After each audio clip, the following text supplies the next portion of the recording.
Good morning বন্ধুরা, welcome back to moms panda kitchen. আশা করি তোমরা সবাই ভালো আছো, ভালো থেকো। তো আজকে আবার আমরা নতুন ভিডিও নিয়ে চলে এসেছি আর একটা নতুন রেসিপি নিয়ে।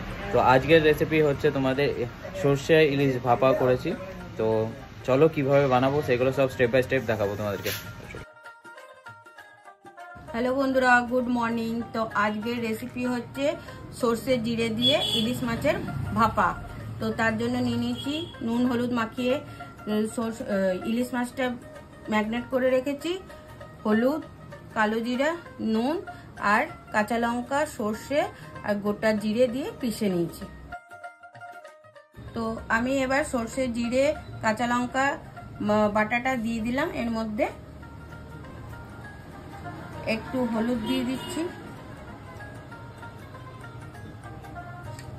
অল্প করে নুন দিয়ে দিচ্ছি,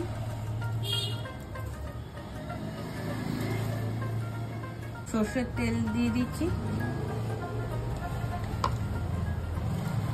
এবার এটাকে ম্যাগনেট করছি।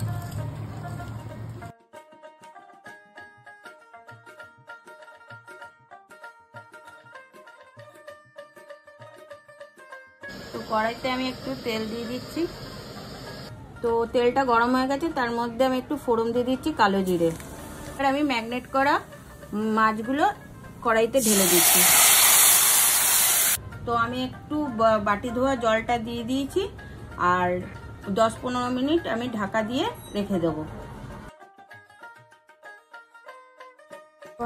তো আমি একটু 3-4টে কাঁচা লঙ্কা দিয়ে দিলাম। তো নামানোর আগে আমি একটু হালকা তেল দিয়ে নামিয়ে দিচ্ছি। তো বন্ধুরা, আমার সর্ষে জিরে ইলিশ তৈরি হয়ে গেছে। তো কমেন্ট করে জানাবেন কেমন হয়েছে, লাইক করবেন, শেয়ার করবেন।